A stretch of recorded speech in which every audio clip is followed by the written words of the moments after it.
यह रमेशर काका की कहानी है। रमेशर काका उस वक्त शहर में क्लर्क थे और उनका गांव कुछ ही दूरी पर था, जिससे वो अपने मोटरसाइकिल से ही आना जाना किया करते थे। उस दिन दिसंबर की कड़कड़ाटी ठंड का समय था और घना कोहरा छाया हुआ था। रमेशर काका क्लर्क थे और उस दिन सारे लोग जल्दी ही अपने कार्यालय का सारा काम खत्म करके घर की तरफ निकल पड़े। रमेशर काका भी उस समय के बड़े अधिकारियों में से ही एक थे। रोज की तरह ही उस दिन का काम खत्म होने के बाद घर के लिए अपनी गाड़ी से रवाना होने लगे। रास्ते में ही उन्हें हाट से उनकी माँ ने कुछ सामान भी लाने को कहा था, तो वे अपने साथियों से अलग हो गए। उन्होंने घर की कुछ ज़रूरत के सामान जो उनकी माँ ने बताए थे वो लिए और गाड़ी आगे बढ़ा दी। आगे जाने पर ही उन्हें कुछ दूर पर एक मछली बाजार दिखा और वे वहीं से मछलियाँ खरीदने के लिए रुक गए। ताज़ी मछलियाँ लेने और देखने में टाइम कुछ ज़्यादा ही गुजर गया। जब उनकी घड़ी पर नज़र पड़ी तो उन्हें आभास हुआ कि आज तो घर जाने में बहुत ही देर हो जाएगी और ये सब सामान लेकर घर पहुंचने में काफ़ी समय लग जाएगा। फिर मछलियां भी हैं, कब खाना बनेगा और कब घर के लोग खाएंगे। यही सब सोचकर उन्होंने सोचा कि क्यों ना आज जंगल के रास्ते से ही निकला जाए, तो जल्दी घर पहुंच जाऊंगा और खाना बन जाएगा तो सभी जल्दी से खा भी लेंगे। तो उन्होंने अपना रास्ता बदल लिया और जंगल की तरफ अपनी गाड़ी को घुमा लिया। रात के करीब 10 बज चुके थे और गाड़ी तेज रफ्तार से आगे बढ़ती ही जा रही थी। तभी अचानक मनोहर काका को अपनी गाड़ी में तेज ब्रेक लगाना पड़ा और गाड़ी को रोकना पड़ा।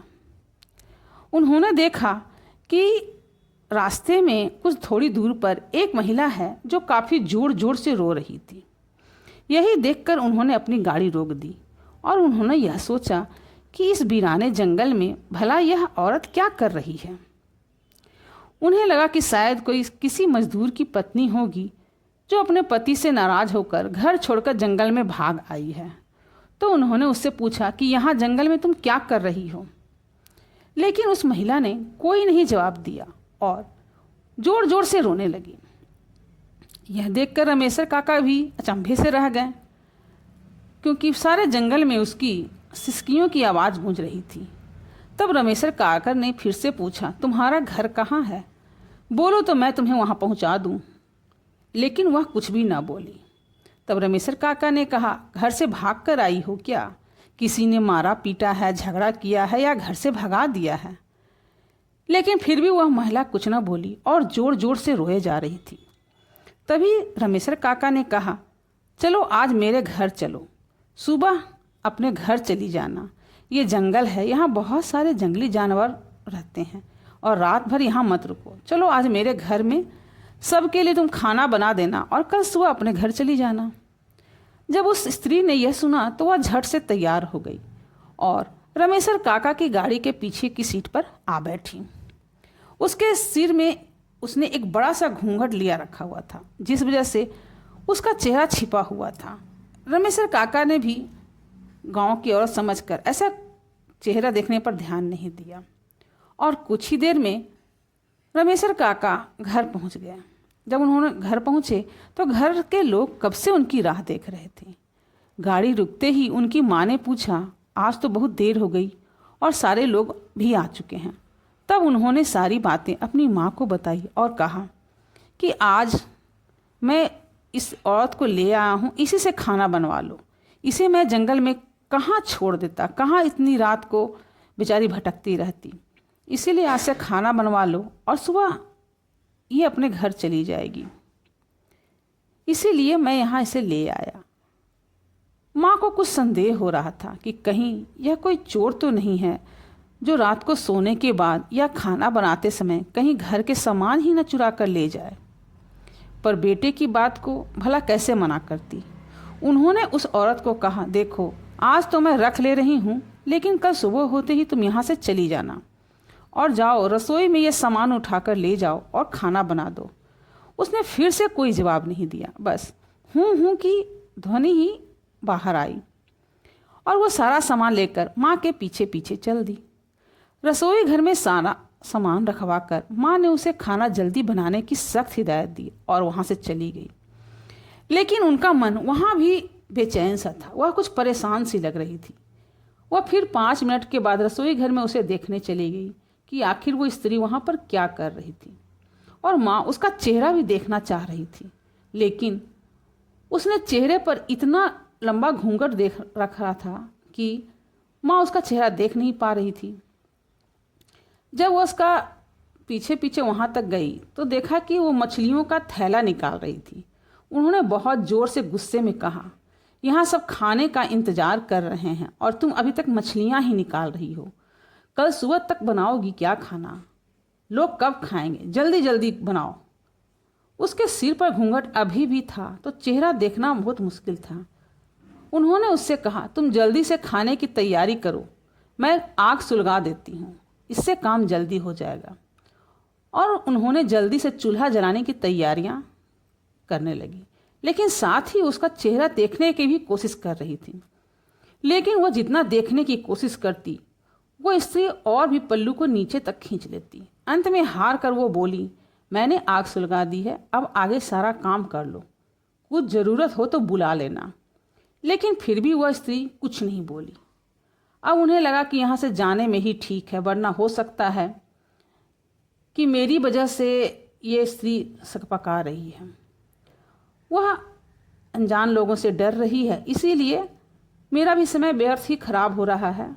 यह सब सोचकर उन्होंने उससे कहा कि मैं आ रही हूँ, जल्दी से खाना बना कर रखना, और वहाँ से निकल गई। पर मन अभी तक उनका परेशान ही था। कभी वह बच्चों के कमरे में जाती, कभी वह बाहर में सबको देख रही थी, कहीं कुछ अनहोनी ना हो जाए। 1 मिनट भी आराम से नहीं बैठ पाई वो। अभी 5 मिनट ही हुए थे कि उनके लिए वो घड़ी पहाड़ सी हो रही थी। समय उनका बीत ही नहीं रहा था। अब 10 मिनट हो चुके थे। वो बहुत मुश्किल से इस समय को गुजार रही थी। वह तुरंत ही कुछ सोचकर रसोई घर की तरफ दौड़ी, और वहाँ पहुंचकर जैसे ही उन्होंने रसोई घर का नज़ारा देखा तो उनकी आंखें विस्मित सी रह गईं। उनके पैर बिल्कुल ही जम गए, ना उनसे आगे जाया जा रहा था ना ही पीछे। उनकी धड़कनें बढ़ गई थी। वो औरत रसोई घर में बैठकर सारी मछलियों को कच्चा ही चबाए जा रही थी। सारे रसोई घर में मछलियाँ और खून बिखरा पड़ा था, और उसके सिर से घूंघट भी उतर चुका था। इतना खौफनाक चेहरा देखकर वह बेचैन हो गई। आज से पहले इतना खौफनाक चेहरा वह कभी नहीं देखी थी। उसके बाल बढ़े हुए थे, नाखून बढ़े हुए थे। वह मछलियाँ खाने में बहुत ही मगन थी, और मगन होने की वजह से उसे कुछ भी ध्यान नहीं था। और वह इतनी खुश थी कि खुशी के मारे कभी कभी वह आवाज़ें भी कुछ निकाल रही थी, जैसे हूँ हूँ की आवाज़ें पूरे रसोई घर में गूंज रही थी। रसोई घर पिछवाड़े में होने की वजह से लोगों का ध्यान इधर आ ही नहीं रहा था। अब माँ को कुछ समझ नहीं आ रहा था कि चिल्लाने से कहीं घर के लोगों को यह नुकसान न पहुँचा दे। वह चुड़ैल से कैसे अपने घर को बचाए, उन्हें समझ में नहीं आ रहा था। बस वह भगवान का नाम ही उनके दिमाग में आ रहा था। अचानक ही उन्हें कुछ सूझा। वे आगे बढ़ने लगी और उसकी तरफ, और झट से एक थाल लिया और चूल्हे की तरफ दौड़ी। उस चुड़ैल की नज़र भी माँ की नज़र पर पड़ चुकी थी, सो वो भी कुछ सोचकर उठी अपनी जगह से। अब माँ ने कुछ भी देर करना नहीं चाह रही थी। वह जानती थी कि अगर थोड़ी सी भी देरी हो गई तो वह चुड़ैल कुछ भी कर सकती है, और वह अपनी लापरवाही से चुड़ैल को कोई मौका नहीं देना चाह रही थी। उस चुड़ैल के कुछ करने से पहले ही उन्होंने चूल्हे तक पहुंचना था, और चूल्हे के पास पहुंचकर उन्होंने जलता हुआ कोयला थाल में भर लिया और उस चुड़ैल की तरफ लेकर जोर से फेंका। चुड़ैल के शरीर पर आग के कोयले पड़ने से आग की जलन की वजह से वो अजीब सी डरावनी आवाज़ें निकालने लगी। उसकी डरावनी आवाज़ें अब बाहर की तरफ भी जा रही थी। तो सारे लोग उस आवाज़ की तरफ बाहर से आए और देखें कि रसोई घर की तरफ से आवाज़ें आ रही हैं। वो चुड़ैल ज़ोर ज़ोर से हूँ की आवाज़ निकाल रही थी और पूरे घर में दौड़ रही थी और माँ को पकड़ना भी चाह रही थी।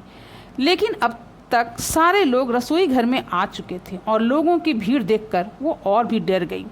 लोगों ने जल्दी से थाली उठाए और बर्तन जोर जोर से बजाने लगे। आवाज़ों के इस अप्रत्याशित हमले से वह बुरी तरह से डर गई और तब तक गांव के लोग भी आ गए। अब वह छिपना चाह रही थी, भागना चाह रही थी, लेकिन कोई भी उसको भागने नहीं दे रहा था। लेकिन अब वह तब तक क्या की कि लोगों को भीड़ को ढकेलते हुए बाहर आंगन की तरफ भागी और सारे लोग ये मंजर देखकर डरे सहमे से खड़े रहे। और ज्यों ही उन्हें उसे जगह मिला वह जंगल की तरफ भागती चली गई।